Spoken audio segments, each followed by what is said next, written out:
p.m. here on the East Coast, and this is Saturday Night Live from Car Edge. Well, tonight with me, and it's for Saturday night, March 25th. Now, hiding in the background, somewhere where you can't see him, is Justice, God bless him, because he was kind enough to say he would help me with the show tonight.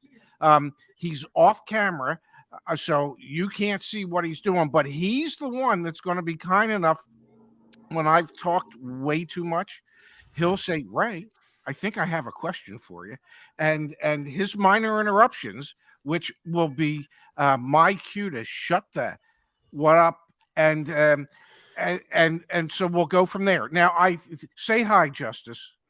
Hi, Justice. See, he's there. You just can't see him. Now, I thought before we got into questions, and as it says under my name, go ahead, ask me anything, and I mean anything. I missed a space there, but that's okay. You get the gist of it. I thought I would start the show. I wanted to share my screen and pull up an article that I read today that I thought was interesting. And so I thought we could share it and maybe discuss it, or maybe it would lead to a question or two. Um, Kia sales chief: uncertainty will keep industry in check this year. Kia sales chief Eric Watson says retail sales will remain at modest levels throughout the year, and economic headwinds will keep industry in check as inventory levels build. Now, I'm going to share my thoughts with you about what he's saying here. Um, Modest inventory levels. Some brands, such as Stellantis, Ford, General Motors, will have Volvo, uh, Buick, will have more cars than others. Okay. They just do for whatever reason. Apparently, they have less issues, supply chain issues than some other brands. Kia Hyundai, they expect their sales, their inventory levels to remain in the 15 to 20-day range nationally for their dealerships. And that's not a lot, but it's 3 to 4 times greater than what it was at the same time last year. Now, economic headwinds, in my mind, economic headwinds are more like a hurricane. They're not headwinds. I mean, you have banks failing, you have interest rates rising, you have the Fed continuing to increase the Fed rate. The cost to finance a vehicle is going up. The monthly payments have been extended for longer and longer terms to try and keep the payments in an affordable range for most people. He expects to see some increases in incentives as the inventory grows and interest rates go up. Manufacturers are going to have to increase their incentives, whether it be subvented interest rates or customer cash rebates, from the manufacturer to the customer to help mitigate the selling price of vehicles. So he expects that incentives will go up during the course of the year. Same thing that I have been saying for quite some time, that I would expect um, inventory levels to increase, incentives to increase, because it's really the only way that the manufacturers are going to be able to keep people in the market. Now, I don't know what happened to Justice, um, but I don't see him anymore. So hopefully he's there. If he's not, I will do my best to show some of the comments that he has starred. This is from Cool Running 2006. Hi, I'm looking to buy a new car and I'm looking for leverage in my negotiations with the dealership. What is the average floor plan interest rate now? That happens to be somewhere between 6 and 7% in most cases. And how much does it cost them daily to hold the car? Well, I don't know exactly what the daily rate is, and it's going to depend really on the invoice cost of the car. But you could figure that if the average transaction price today is approaching $50,000, well, then the average invoice cost of cars is in the mid 40s. So it's probably costing dealerships, I don't know, somewhere around $300 to $400 a month to floor plan that car, to have it sit there. So there is no reason for them to want to hold on to that car, because the expense is much greater today than what it has been over the previous 10 years. Um, I hope that I hope that answered your question. I don't know if I gave you any leverage, but trust me, the dealers understand that the cost of holding on to cars is going way up, and they're not really interested in holding on to them for any length of time. From our dear friend Stiggs, um, is the increasing number of repos and folks underwater affecting your take on whether prices will come down eventually? Or do you still think current prices might be the new normal? Well, we know that the possibility for a repo-ocalypse, however you should say it, a repo-apocalypse, is pretty high. There's a lot of banks that are setting aside much larger sums for loan loss prevention, um, and we just know that there's a lot more people that are delinquent in their car loans. Will 2 million cars make it to the auction this year that were repo cars? And will that impact pricing? It'll impact pricing on the crap cars, because that's what a lot of the repo cars are. I think what will impact pricing more than anything will be the continuing raising of interest rates. The average new car interest rate right now is about 8.94%. The average used car interest rate just ticked over 14%, 14.01%. It's going to be more and more difficult to maintain uh, pricing that allows customers to have a payment that they can afford. But I've been preaching this for 3 years, that this isn't sustainable. We can't continue to go on like this, and well, we've gone on like this for 3 years. So maybe if I say this is the new normal, maybe this is when the fever actually breaks, and just because I said this is the new normal and expect prices to remain high, that prices will finally start to come down. Because for 3 years, when I've said the prices will come down, they have to come down, well, they haven't come down. So now that I'm saying the prices are staying up, maybe, just maybe, that'll mean that they actually come down. Um, I am I am completely baffled, confused, flummoxed by what I see. I mean, literally, I received a phone call from my dear friend Chip yesterday, and he cannot get over what they have to pay for pre-owned cars at the auction. And he is telling all the used car managers and general managers at his dealerships group stores, whatever you have to do to trade the car, just trade a car. Don't try and be cute. Don't try and steal every trade. People know what's going on. Just if you have to offer what we would pay for it at the auction, we're still better off because there's no transportation fees, there's no buy fees. So the market still seems to be heated. Dealerships are still paying whatever it takes to get these cars. So I think prices will remain high, but maybe, like I say, that'll be the cause for the fever to finally break, and I hope it is. Um, from Robin Kindred, thank you for asking the question. What's your advice on used Teslas in this market? I believe the government tax rebate is about to expire at the end of this month. Input is appreciated. I believe the tax rebates are here for the foreseeable future. That was one of the wonderful things about the Inflation Reduction Act, was that for companies that had sold more than 200,000 electric vehicles, it reinstated the federal tax credits on those vehicles, assuming that they met the other guidelines that the federal government mandated for the vehicles being manufactured here, or a percentage of the parts being manufactured here, a percentage of the batteries being manufactured here.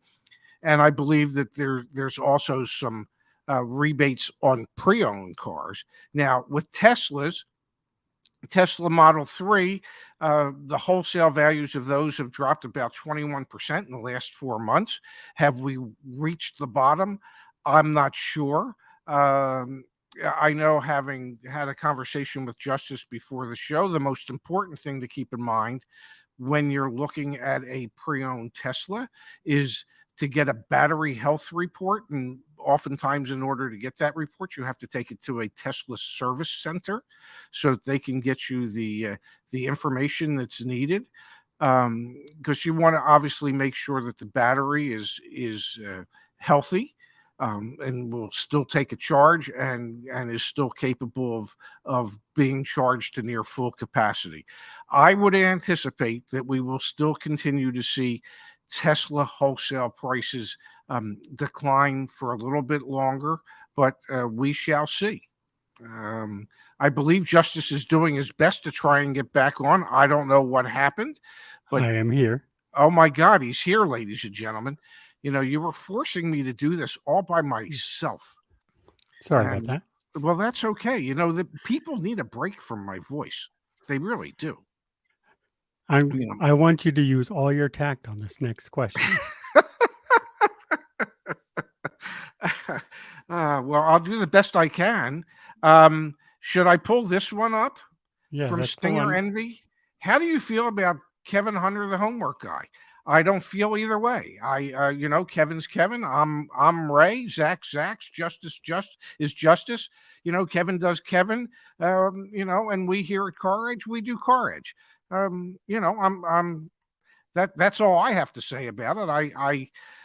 I can honestly say I don't really watch his videos, so I don't really know. But then again, I can also honestly say I don't spend any time on YouTube other than doing what I do for Car Edge, and other than doing the live streams that we do. I don't, in my spare time, watch anybody on YouTube, even those that participate with us in various events like the roundtable we did the other night. I don't watch any of their videos either. I'm just not a YouTube kind of guy. How do I feel about Brandon from Car Questions? Well, I feel like Brandon could be my son from a different mother. I really do. I have gotten to know Brandon a little bit, and thank you, Brandon, for asking this question so I could pat you on your back.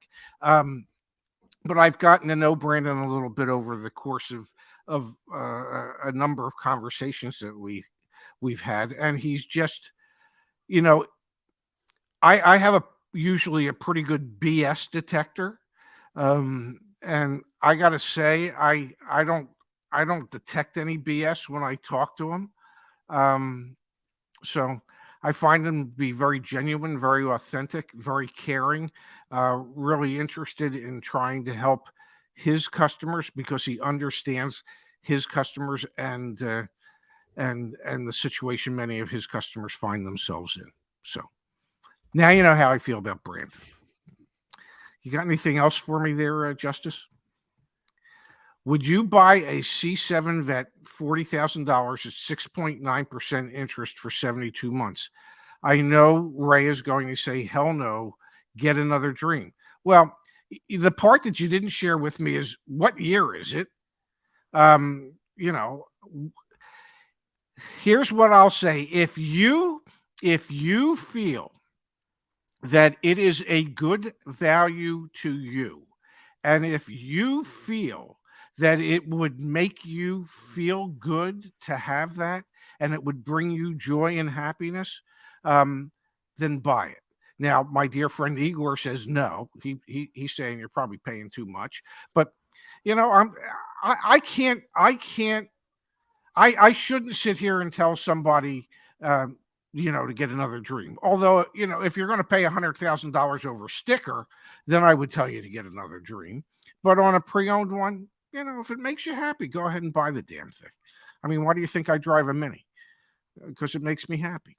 And I know people out there are going to go, my God, it's a Mini. How could you take advice from anybody that would drive a Mini? Well, I don't own the damn thing. I lease it. Okay. It's always under warranty when I own a Mini. So let me just say that. From non-Zamfir, why do banks charge so much for finance charges? I always thought that the interest rate was the fee for lending money, but come to find out they charge for the service of getting it together. I'm not sure I understand what you mean, because the finance charges are the accumulated interest on the loan, assuming that you keep the loan for the full term. That's what the finance charges are. So I gotta say, I don't understand what the services are that you're talking about. The finance charges are the interest, accumulated interest over the life of the loan, assuming you make all your payments. Hope that helped, but don't know if it did or didn't. Some dealerships, this is from Ben, some dealerships don't post email addresses for individual employees. What is the best way to get that email address for a general manager or sales manager in this situation? Just call the store and ask the receptionist for what's the I need to send some important information to the general manager. What could you give me his email address? Yeah, that would be the easiest way to get it, I would think. Verby, Car Edge, when would be the best time to buy a new car in the next 12 months, now or wait? Well, the best time is the same time every year. That's the last month of the year. Typically, the last week of the year is absolutely the best time to buy a car. So, will there be times during the course of the year where there will be sales, where we will see more incentives, where they'll run interest rate specials or cash rebate specials? Absolutely, we will. We always do.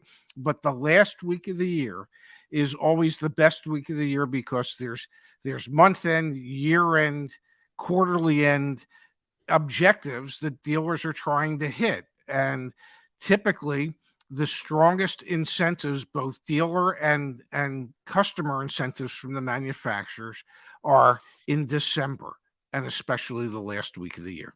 So that would be the best time. From Racing for the Sun, we have had a Maverick on order for a year. Anyone know what's going on? Yeah, they might build it eventually. And have you spoken to your dealer, or have you heard from your dealer that you've ordered it with, that where it's supposed to be delivered to? Have you contacted customer service at Ford to find out where your Maverick might be? I do know that most of the dealers don't seem to have a good system in place to keep their ordered customers informed. They should be proactively doing it, but you, as the consumer who's hoping to buy that vehicle, apparently you're the one that needs to be proactively doing it. Just remember, the squeaky wheel gets the grease. They'll tell you, well, either it's scheduled to be built when, or we don't know when it, you just keep calling. Eventually ask for the regional sales manager from Ford. You ask him, drive them crazy, and eventually you'll end up with your vehicle. My God, I need to take a breath. From Huff 1009204. My God, there must have been a lot of Huffs before you. I see videos all the time about how dealers are in trouble, but no one talks about what happens after. Like, what does it mean for the consumer if a bunch of dealers go under? What does it mean for I think when we indicate or suggest that dealers might be in trouble, what we're trying to suggest is that they're having a more difficult time getting customers in to buy cars. It doesn't mean that they're going out of business. Now, if a bunch of dealers did go out of business, would that be a good thing or a bad thing? The more competition there is, typically, the better it is for a customer. Now, having said that, in the last 3 years, even when there has been competition, the dealers have been still adding additional dealer markups and market adjustments and unwanted accessories. And a lot of them have been sticking to their guns. But there are dealers out there that will work with you. And so even if a bunch go out of business, there will still be dealers that will work with you that understand the value of growing their business by selling cars to customers, keeping those customers as customers, because it's cheaper to keep them than it is to replace them. Ray, don't forget to hydrate. Water breaks. Well, how about a ginger ale break, ladies and gentlemen? Thank you, Igor. I never realized, exactly how important Zach's role is, so that I'm not just talking for 20 or 30 minutes at a time all by myself. I gotta say, I don't know how other talking heads do that. And besides, I don't think I'm that interesting to listen to for 20 minutes, but what the hell do I know? From Louis Garola. Hey, Ray, I live near the Gulf Coast of Texas. I'm wondering what a reasonable discount under MSRP would be for a new Toyota 2023 Corolla LE hybrid, assuming I wait until June, August. My guess is, this is strictly a guess, and Justice, if you want to type in somewhere or if you want to chime in somewhere, you may. But my guess is, when it comes to a hybrid LE Corolla, number one, you might not see one by June or August, June through August. You'd have to get on the dealer waiting list now.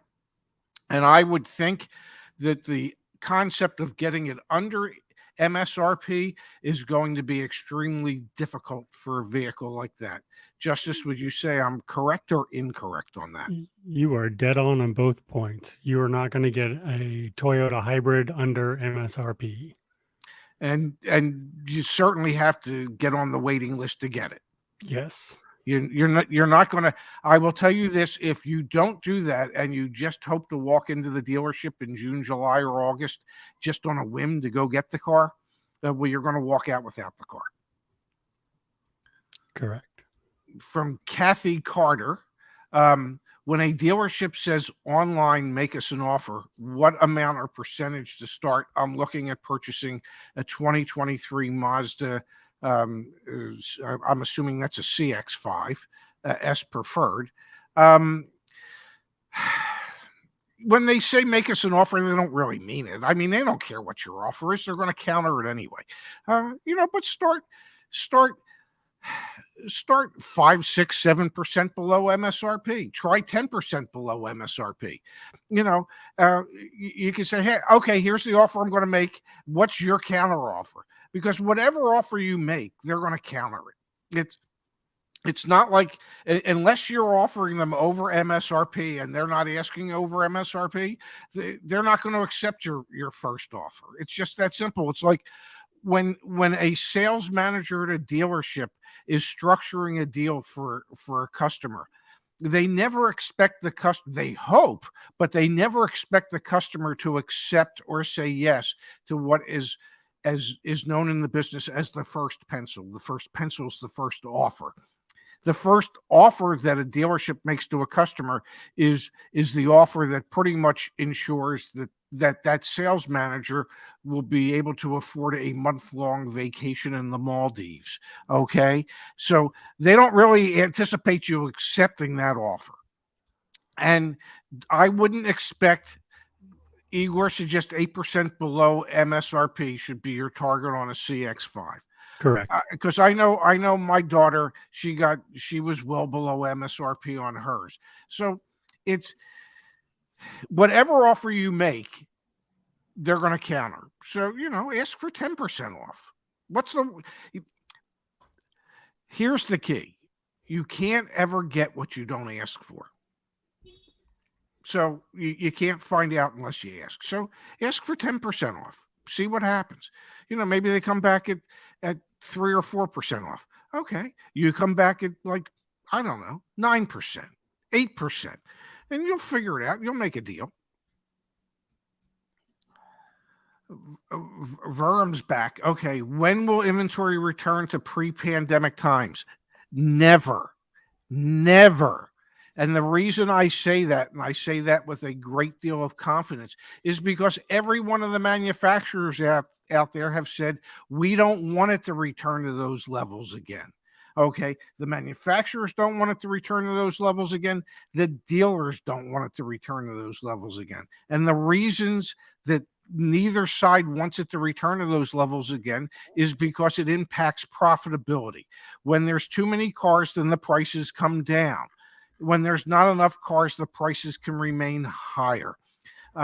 There's less associated costs if they artificially control the amount of inventory that's on hand. We touched on it in the beginning article. They expect incentives to go up slightly. Incentives today account for about 3% of the transaction price. 3 years ago, incentives accounted for about 10% of the transaction price. So the manufacturer doesn't want to create as many cars as they did in the past because they would have to incentivize those cars to sell them. And that works out to billions of dollars. So they're saving themselves billions of dollars by not building all those cars. The dealers are making, or had been making, more money than they ever have over the past 3 years because inventories were low and they were able to charge over MSRP. So the dealerships like having limited inventory. It gives them leverage. So I don't think that we're ever going to get back to pre-pandemic times. Pre-pandemic times meant that there was somewhere between 3 and 3.5 million new cars available through all brands during the course of a given month in inventory at dealerships, either on the ground or incoming that month. The new normal right now it's about 1.83 million. In my heart, I believe that new normal will probably be somewhere between 2 to 2.4 million, which is 1 million to 1.5 million cars less than what it used to be. Well, thank you, Dan. I don't know if that's a super sticker or not, but thank you for the contribution. It's greatly appreciated. Should I buy a slightly used CX-5 or brand new? Well, it depends how close to the original MSRP you're paying for the slightly used one over the brand new one. And we just heard from Igor that your target, if you're looking at a new one, should be about 8%, 7 to 8% below MSRP. So if you see a comparable new one, if you can get it for 7% below MSRP, would that put you at a price that's close enough to where it makes more sense to go new, or would it still make more sense to go used? I hope that helps. When will you did that one to me? Okay, question from Eric Domahovsky. I just left a dealership where my GM and sales managers were arrested for fraud, theft by deception, i.e., power booking. How often does this occur? I would say that's probably a fairly regular daily occurrence at a lot of dealerships.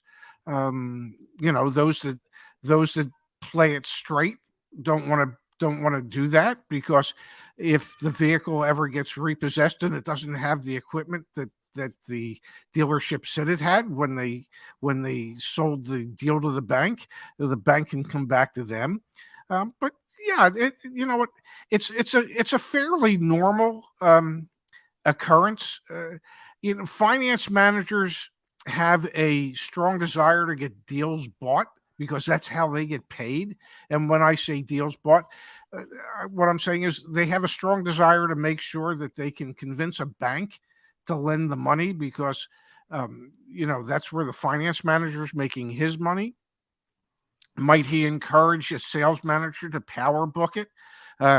And what that means is you might say it has a sunroof when it doesn't. Well, guess what? If that car gets repossessed and there is no sunroof, that negatively impacts the value that the bank would have lent on the vehicle. So it happens more frequently than it should. There are any number of dealers out there that utilize such a practice. The good dealers would not. Cycling banana. Oh, I like that. My son and his girlfriend are cyclers.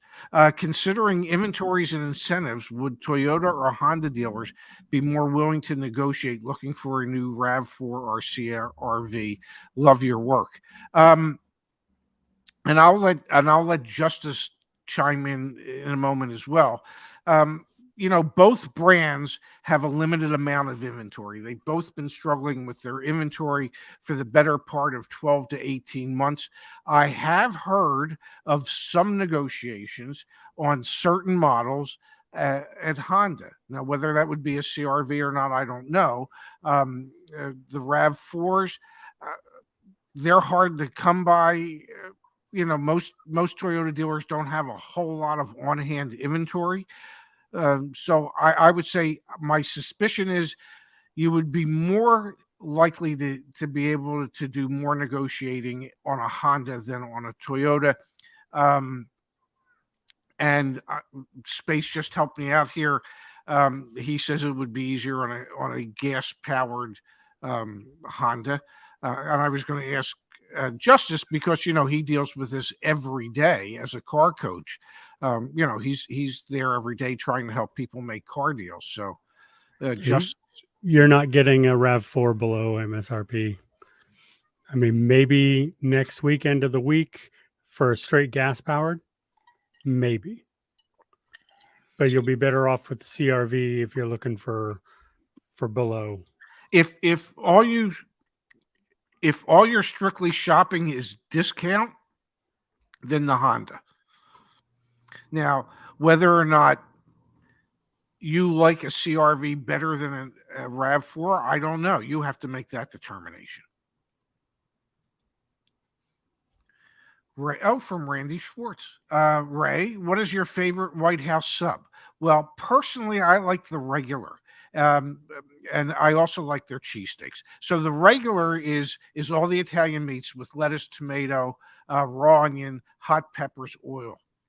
And the cheesesteak I usually get with the lettuce, tomato, fried onions, hot peppers, and extra cheese.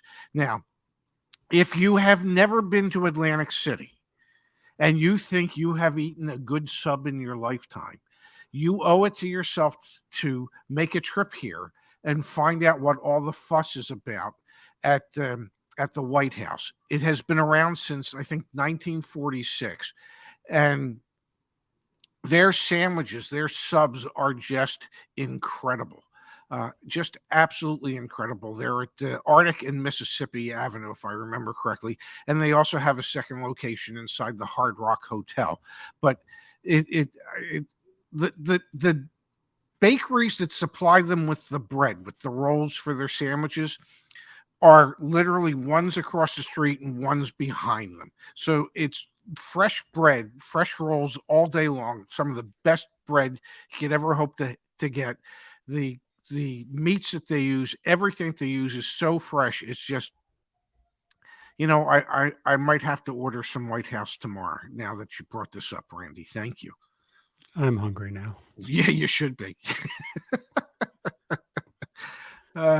From Jean Lalonde, if you're going to buy a car cash and have a trade-in, do you wait till you are in F&I to talk about paying cash or buying cash? Typically in the past, that would be my suggestion. That if the salesman says, well, what do you want your payment to be? Say, I haven't determined whether I'm going to, how I'm going to pay for it or what my pay. It's something I want to discuss with the finance manager. In today's world, with interest rates being as high as they are, with banks tightening their lending criteria, with it becoming harder and harder to get a bank to approve a deal today, that I would tell you that today, cash could be king. I believe it would be king today. And that would give you the leverage to say, hey, guess what? You don't have to worry about getting me financed. You don't have to worry about trying to deal with the bank to give you a loan for the amount of money. I can pay cash. You're assured that this deal is going to go through. And right now, dealerships aren't assured on a finance deal if a deal will go through, because banks could be asking for more money down. The way they want the loan structured could be completely different. I mean, in the old days, it used to be that banks looked for 20 to 25% participation from the customer, cash or trade equity down. And then it got to the point where you needed like next to nothing down.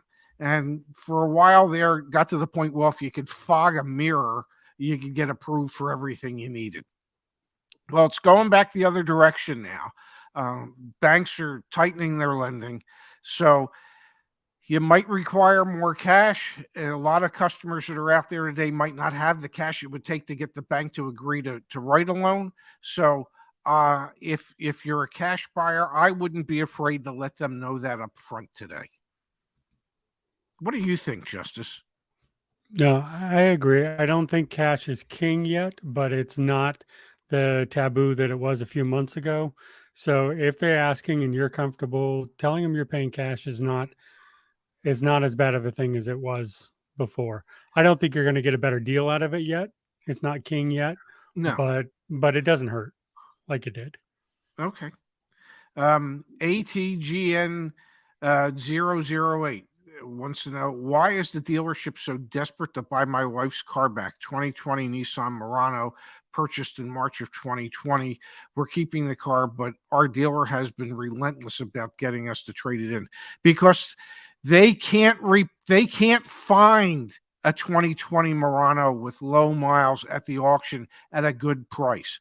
Dealers are paying retail and above for 2 to 3 year old low mileage, high quality used cars.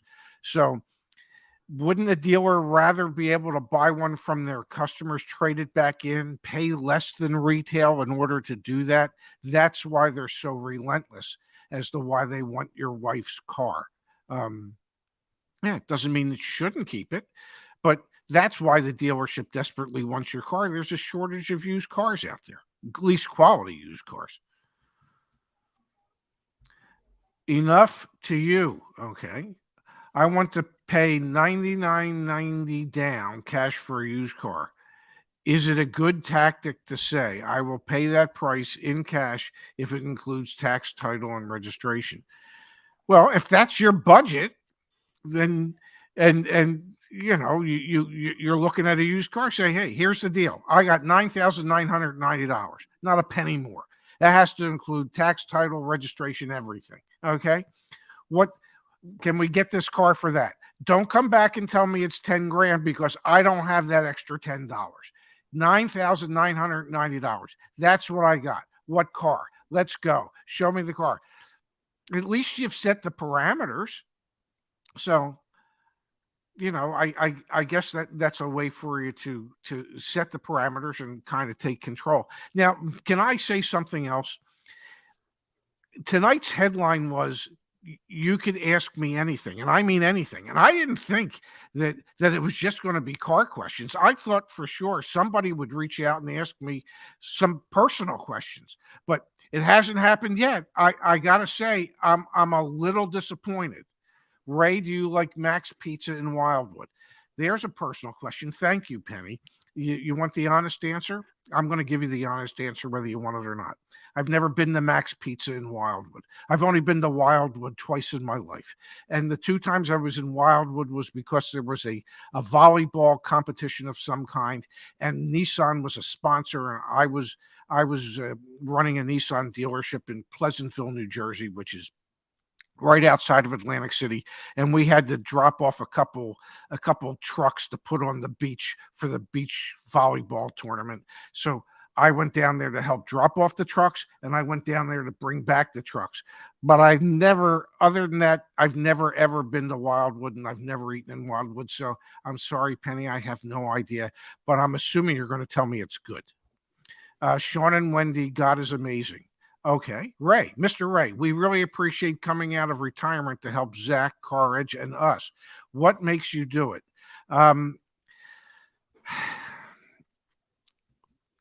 What makes me do it? Okay, this might get a little maudlin, and I apologize in advance if it does. I lost my wife. It'll be 6 years on June 30th, and my wife was a a special ed teacher in Baltimore, and she had a heart of gold. And I think, oh, I want to say 3 weeks, 4 weeks after she started, she was diagnosed with lung cancer, and she was given 6 months to live, and she lived 2.5 years. God bless her. I mean, she really worked hard at it. And she refused to give up her job, and she refused to give up on her kids, and she refused um, to give up trying to help people.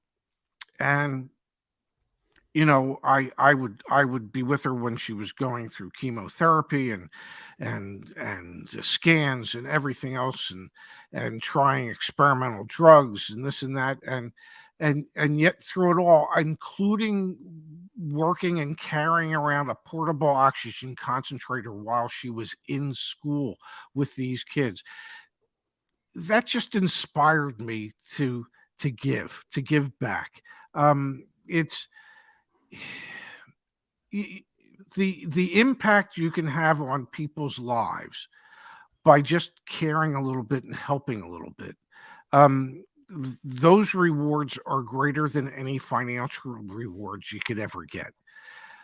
That's not to say I don't like getting paid, because I do, but the sense of satisfaction from being able to help people, from being able to share my knowledge about the car industry, some insights, some wisdom, some just sometimes life stories, um, and have it positively impact somebody, um, that's worth everything to me at the moment. It has it has given me a reason to get up every morning and try and figure out how I can help. Um, you know, Zach was concerned when I retired that I wouldn't have anything to do, and there would be cognitive decline, and I would just become like some form of vegetable. And so, he concocted this idea of, well, we'll get you on YouTube and you'll share your knowledge and everything else. And it's just turned into such a passion. And it's just I can't put into words how much satisfaction I get from doing this. So that's what makes me do it. Well, thank you, Zach. Thank you. Thank you very much.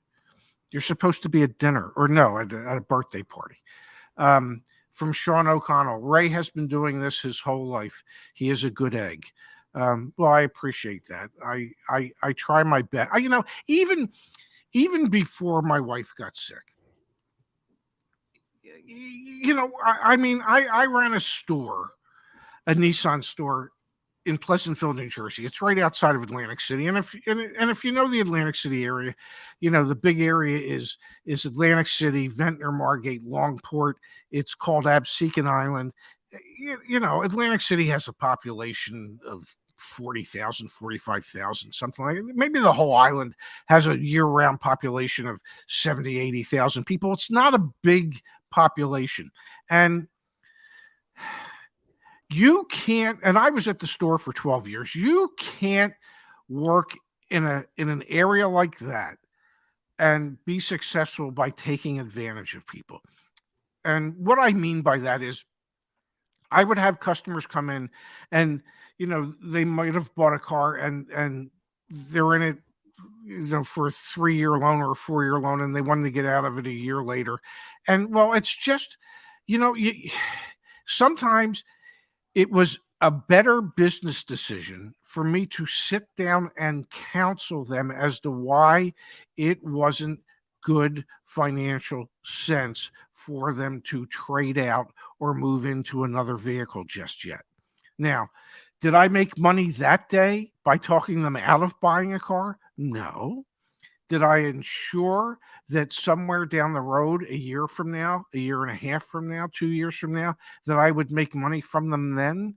You bet I did.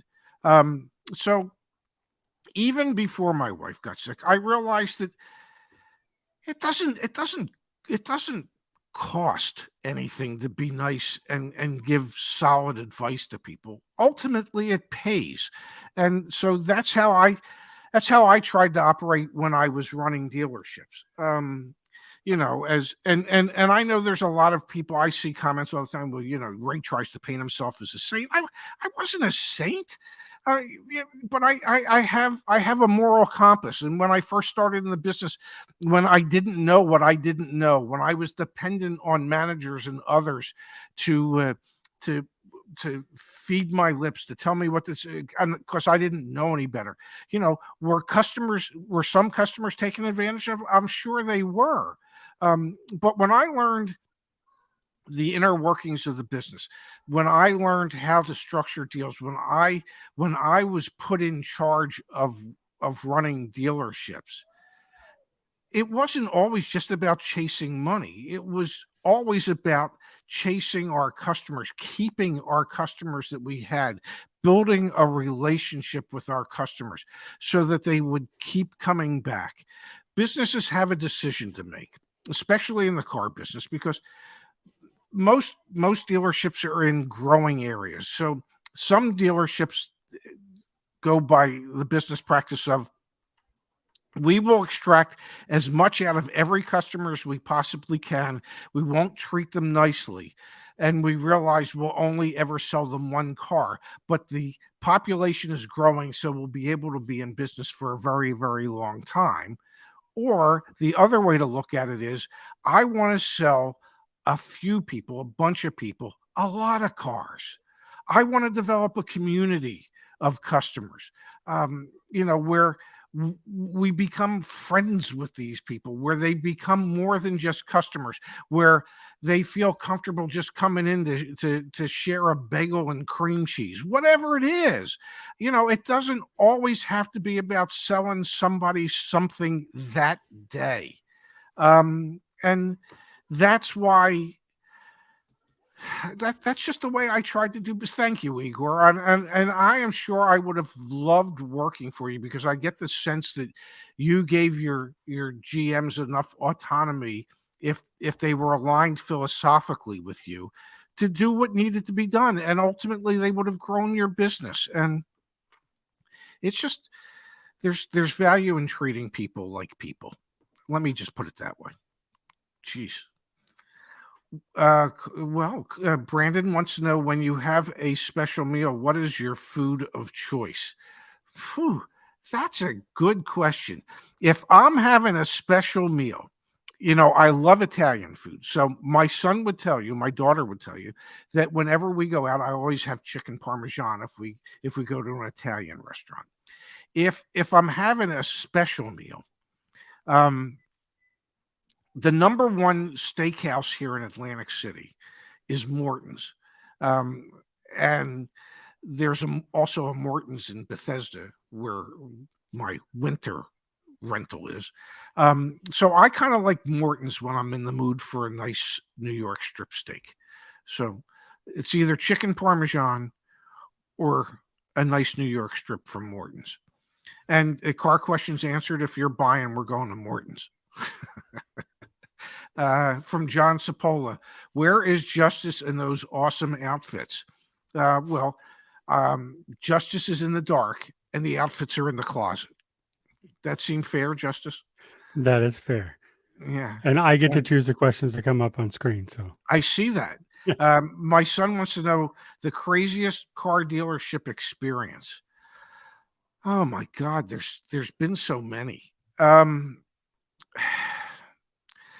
I remember one time when I was at Admiral Nissan in Pleasantville, and a salesperson and a customer went out on a test drive, and the customer wanted to go grab something real quick at the 7-Eleven. So they pulled into the 7-Eleven, and he left the car running. And he came running out of the 7-Eleven because he had just robbed it. So that was the craziest dealership experience, because the salesperson and the customer got pulled over by the police because he tried to use our car in an armed robbery. So yeah, that was pretty crazy. Now I will tell you, when I was with the Penske organization in North Scottsdale, we had this route that I had this certain route that I would take when I would appraise people's cars, and there was a back stretch, and you'd have to make a hard left-hand turn, and there was a Mercedes-Benz dealership across the street from us, and I remember I'm out on an appraisal, and I'm going down this back stretch, and suddenly I see this Mercedes-Benz that was going pretty fast in front of me, and it just flew off the road into the ditch where you needed to make this hard left turn. And I pulled up there as quickly as I could, and the salesperson staggering out of the car. He said, "My God, I was on a demo ride. The guy didn't see the left turn, and he panicked. He just call an ambulance. I mean, now that was pretty crazy. I'd never seen anything like that before. But I've seen a lot of crazy stuff in my days at the dealership. Does my son pay me well? Not well enough. Not what I'm worth. And Zach, how would you answer that question? When was your last drink break? Water. Okay, ginger ale.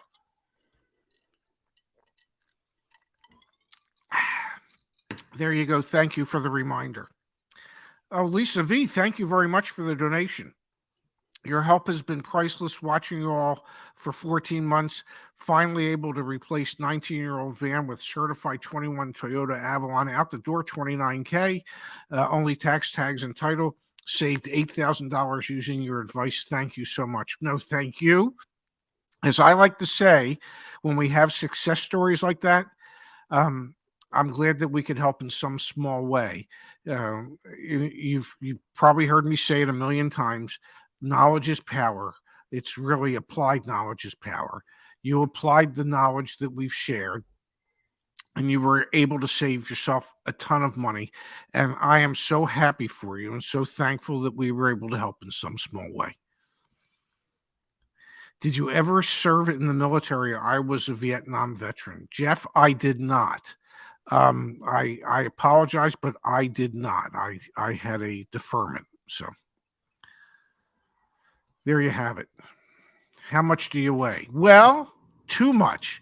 I'm for a guy that one of my goals in life, I will share this with you, and then I will share my weight with you. One of my goals in life was to be 5'7". I never got there. The closest I ever got was like 5'6.5". I think today I'm much closer to 5'6". So as I like to say, I'm short, fat, and balding. It sounds like I got the total package. And short, fat, and balding means at this point in time, I'm just a svelte 192 pounds. Well, for moving pictures, and didn't I need to thank Shannon for that $5 donation? Thank you, Shannon. Yeah. That was very kind. Moving pictures. What was that question again? Will I ever be able to go to a dealer again and find the car of my choice without waiting a year? Yeah, if you want a Stellantis product, or perhaps some GM products, and maybe certain Ford products. You're never going to have the on-hand inventory that you've had in the past. So until the inventory levels get back up to 50, 60 day supply, it's going to be harder and harder to do. I hope we get back to the point where you could say on a Saturday morning, "Hey, honey, why don't we go buy a new car?" And you go to the dealership and there's cars to pick from, and you find one you like and you can go home in it that day. It would be nice to get back to those days. From Stephen Sass, do you think local banks do wholesale financing for auto dealers will abandon that financing and send go away letters like many did in 2008? There seems to be a lot of regional bank turmoil. Most floor plan that I'm aware of, that I've been involved with, has either been through the captive lender, Honda Finance, Toyota Finance, VW, Audi, things like that. Some of the big banks that do it, Chase, Bank of America. Are there smaller regional banks that probably do it? Absolutely. Are some of them probably getting a little concerned? Well, if they're doing independent used car dealers, they very well might be getting concerned. Um, you know, these are turbulent times. It was not a good sign over the last 10 days that we've had a number of bank failures. So anytime we find ourselves in that situation, it's not inspiring, to say the least. From Kim Forrester, do you think the automobile manufacturers will change their selling model anytime soon? Well, I know they'd like to, but I don't know how they can. Dealer associations, whether they be national in scope or state in scope, tend to have a lot of political pull and power. Franchise laws, the way they're structured in many states, make it difficult, if not impossible, for manufacturers to sell direct. So there, if this is going to change, if the selling model is going to change, it's going to have to be some type of hybrid selling model that both dealers and manufacturers can coexist with. Now, what exactly that looks like, I have no idea. Do I think that hopefully from what we do here at Courage that we can persuade enough dealers to maybe look at how they do business and change it up and make it more consumer and customer friendly? That would be certainly one of my hopes. From T Rose Lover, I can't wait for an ordered car. Should I just lease one for now? Well, as Justice could tell you, or if Space is still in the chat, there's not a lot of really good leases out there at the moment. Interest rates impact leasing as well, because part of a lease is an interest charge, and that's comes from a money factor, and as interest rates go up, money factors go up.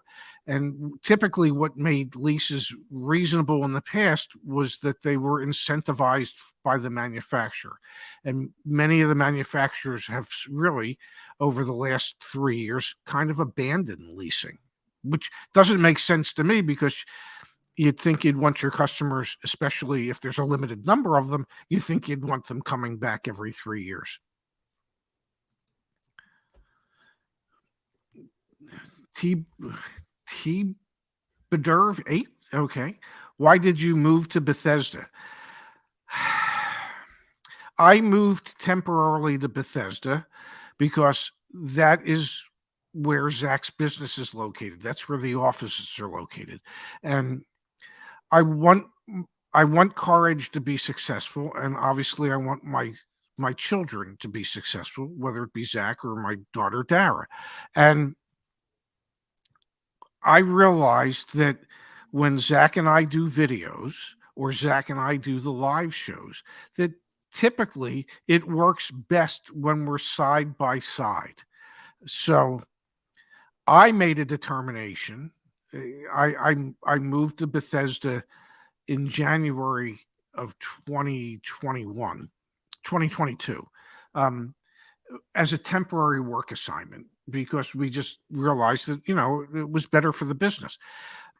And then I made a determination that I would stay a year and I would get an apartment there, because I wanted to help Zach grow the business. My lease is up next month. I moved back to the Jersey Shore in January, because nothing against Bethesda, but it's noisy and it's crowded, and I hated it there. And I just figure at my age, if I'm happiest at the Jersey Shore, that's where I should be. And I think I've done enough to help Zach and the business, and we'll figure out how to make it work with him there and me here. Ray, what watch are you wearing today? Thank you, Igor. Today, this is one of only 31 watches that I own, ladies and gentlemen. But this is a Spinnaker. It's a It's a diver's watch, automatic. I don't know if you can see all the good things in there. I think it's up to like 800 feet. And trust me, if I'm in the water and it's more than 8 feet, there's something wrong. I'm probably dead. Um, but it's a Spinnaker. Was relatively inexpensive, like most of my watches, because well, I'm a cheap ass watch collector as opposed to a real watch collector. But it's an automatic. It works well. I kind of like it, and I'll use it when I go down to the beach or I go in the pool. Sean O'Connell, how is your wine collection? Well, I can tell you that the wine side of the beverage cooler is full. I believe I counted the other day. There's 41 bottles of wine. I got back here, I think, the third week of January. I haven't opened a bottle of wine since. I don't know why I haven't. I thought to myself when I joined the Wall Street Journal Wine Club, I thought to myself, wouldn't it be nice to have a glass of wine or two with dinner occasionally? So I joined the club, and then oftentimes I forget when they would send me a notice that they were about to send me a dozen bottles and that I didn't want, but they showed up because I didn't turn it down.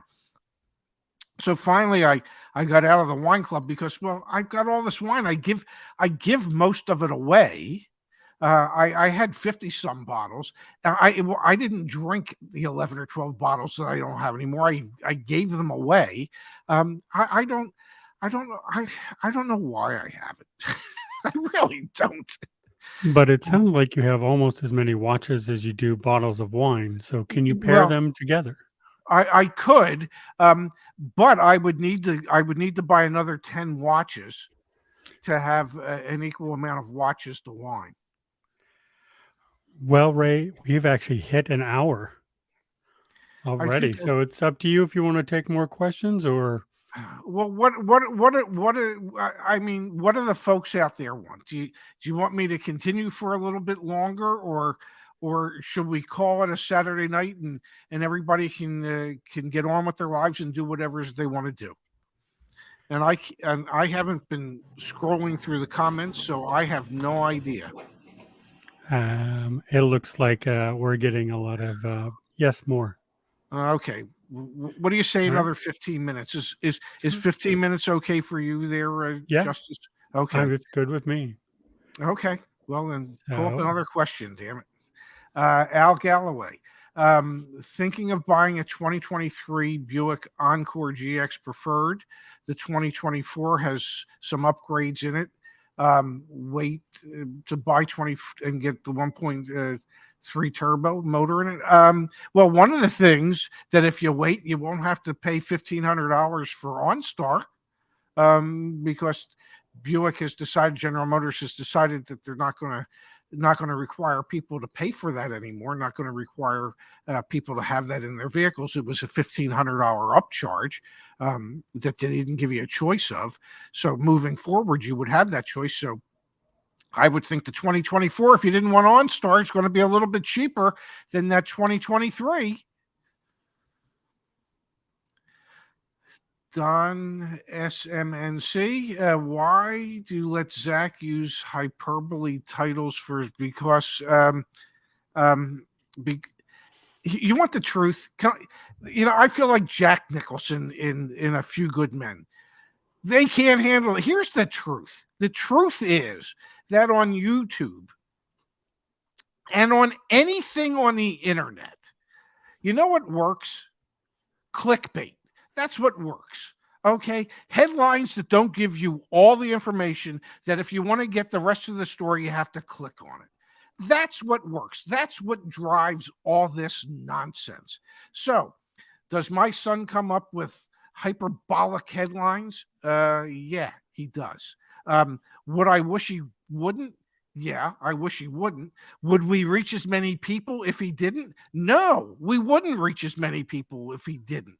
Would we be able to help as many people if he didn't? I doubt it, because we wouldn't be reaching as many people. It is the nature of the beast. It is the way the algorithm is working. The clickbaitier, the better.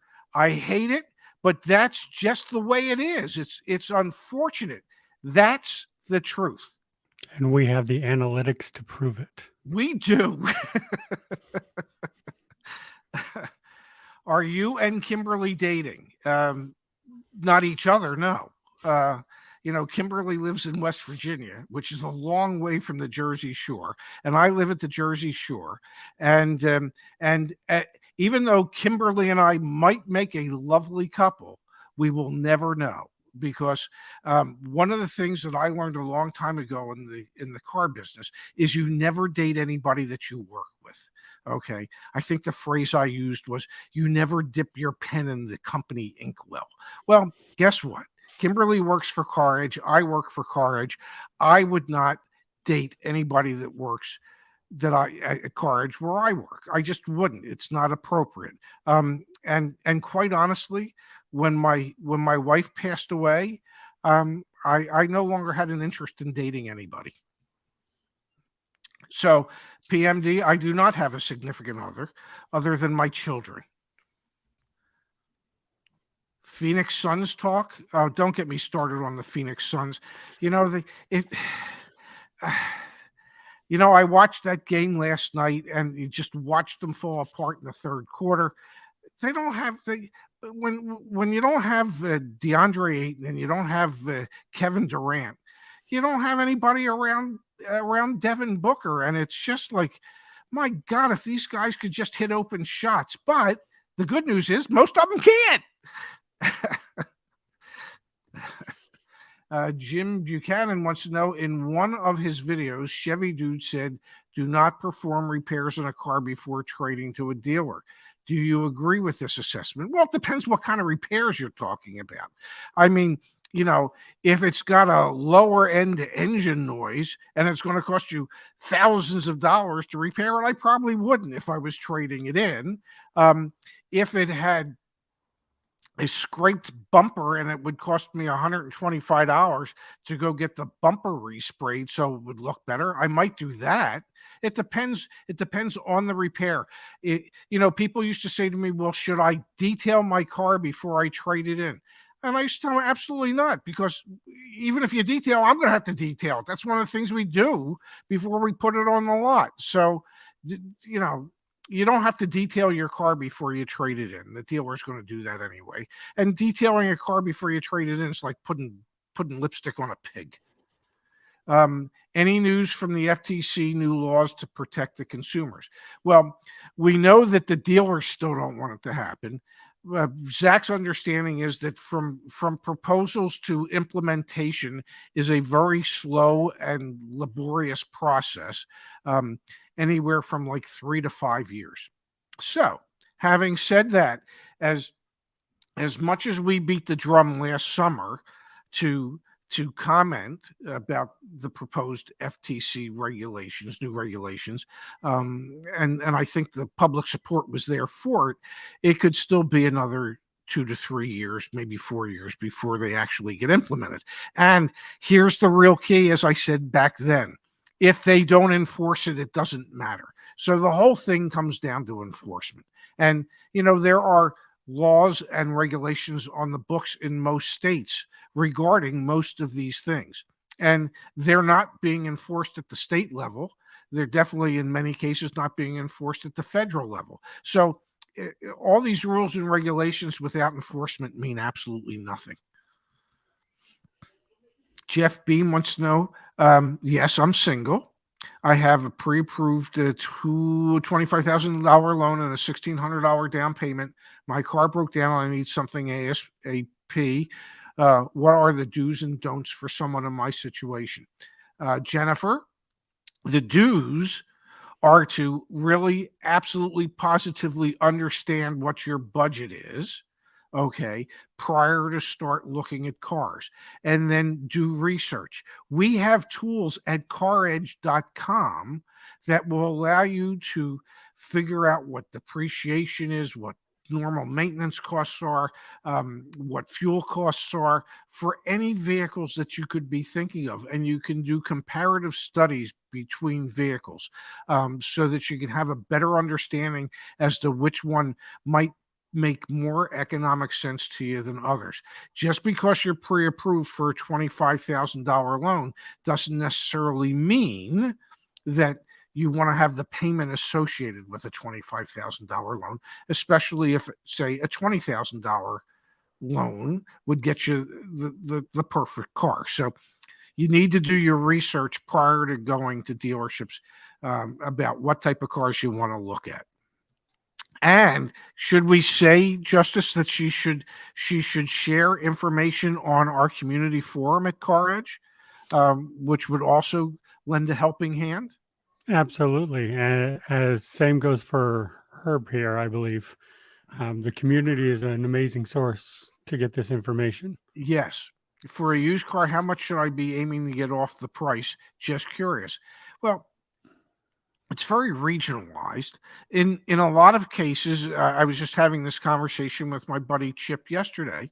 In a lot of cases, the dealers aren't even expecting necessarily to make a retail profit on some of these used cars today because they're paying retail themselves to get it. So you might see a price that might have nothing built into it for the dealer at this point. And so you might not be able to get anything off. You just need to do a lot of research to figure out what the market is in your particular area. Some areas of the country are softer than others, and some, I mean, Southern California, California in general, tends to have, for instance, some of the highest prices for new and used cars anywhere in the country. So it depends where you're situated and what region of the country you're in. And how the dealer is pricing the Yes, vehicle. I'm. Some dealers price it very well and you can get nothing off. But some dealers price it way too much and you You can should be get targeting something a off. much better. Yeah. Exactly. Ben, are you going to do more role plays? Those are the best videos, in my opinion. I would imagine we would. We enjoy doing them. We think they have greater educational value than a lot of our other ones. And I will tell you point blank, they're not nearly as popular as I think they should be. But yeah, we'll definitely be doing more role plays. Ray, when is Zach getting hitched? Well, Mark, that would be a question for Zach, not a question I've ever asked. There's two things I have learned in my life. One, you never ask your children when they're getting married. And two, you never ask your children when you're going to be a grandparent. When my kids decide that it's good for them to have children or good for them to get married, that's what they'll do, and they'll be kind enough to inform me. Jennifer again. Should a vehicle that has minor damage listed in the description something that's good to take advantage of, or should you steer clear of them? Well, it depends what the minor damage is. Is it minor body damage? Is it cosmetic? Is it mechanical? The question's too vague to really answer, but it depends on the type of damage. If it's a scraped bumper and there's no real underlying damage to the rest of the car, then yeah, you could say to them, "Hey, I'll take the car with the scraped bumper. It's okay because I would have scraped it myself anyway." Steve-O wants to know, everyone pans salvage rebuilt titles, but with the shortage of vehicles, couldn't that be a way of getting economical cars in the hands of consumers? Properly rebuilt and inspected, of course. Yes and no. And the reason I say yes and no is, yes, typically you can save money, but you're not going to save as much money as you think you can, because when you go to trade that in at some point in time, if you ever were to, and it has a branded or rebuilt title, dealerships look at that as it's almost worthless to a dealership. Many insurance companies will not insure a branded, rebuilt, titled vehicle. So there's pros and cons. I know there are people out there who swear by buying salvage rebuilt vehicles. And then there are others that will just share horror stories with you. So you just have to be very, very careful. Super sticker. God feather. It's super sticker $10. Oh, thank you so much. That means I have to do my super sticker dance. Thank God I have a bouncy chair. Yeah, there you have it. Brazy Lou. Hey Ray, I recently put a deposit for a Toyota Camry XSE. I got an out the door of 36,700 while the MSRP was 34,774. They discounted $1,500. I'm just wondering, what would you tell me to expect when I go in? Well, I would tell you to expect that that the finance manager is going to take several runs at you to buy some more stuff, and if that's the case, and if you see value in any of that stuff, and the only way you'd know if there's value is if you ask what the price is of each individual item, so you can determine if it has value to you, and realize that the markup that they usually employ on F&I products is astronomical as a rule. You might be able to negotiate some of that down, but that's what if the numbers agree to, they've taken the deposit, everybody agreed to the number, then yeah, I would expect you're going to get hammered by the finance person. Excuse me, and maybe we'll all be surprised and you won't. And we're at an hour and 15 minutes, and I don't know about you, Justice, but I think I'm done. Yeah, I was just going to do one more question to Okay, end one the more. show. One more. Simon Belmont, deep dish, thin crust, pan crust, or New York style pizza. I love a good New York style pizza. I happen to love a good thin crust pizza, and when I'm in the Chicago area, I love a deep dish Lou Malnati's pizza. So I am more of I could go for 3 of those more than I could go for that pan crust. How'd I do? All right. Yeah. That sounded great. I think Okay. I think that is a wrap. I think you just say your final thoughts. Plug Uh, Car Edge Electric Unplugged with Ray and Justice. Yeah, And yeah, then you could come join us on Tuesday for Car Edge Electric Unplugged. You can come back to the Ray and Zach channel on Monday for news that you can use from Car Edge at noon Eastern, 9 Pacific, 8 Alaska time, or 7 a.m. Hawaii time. And otherwise, it seems like we're always here. I wanted to thank everybody for being a part of this tonight, for allowing me to do this solo. Hopefully, my son and his girlfriend are enjoying the birthday party that they're at. I want to thank Justice for taking time out of his Saturday to do this, because otherwise I couldn't have talked and answered questions and looked up questions all at the same time. So thank you, everybody, for being here. Thank you, Justice. We'll see you back here again sometime soon. Good night, everybody.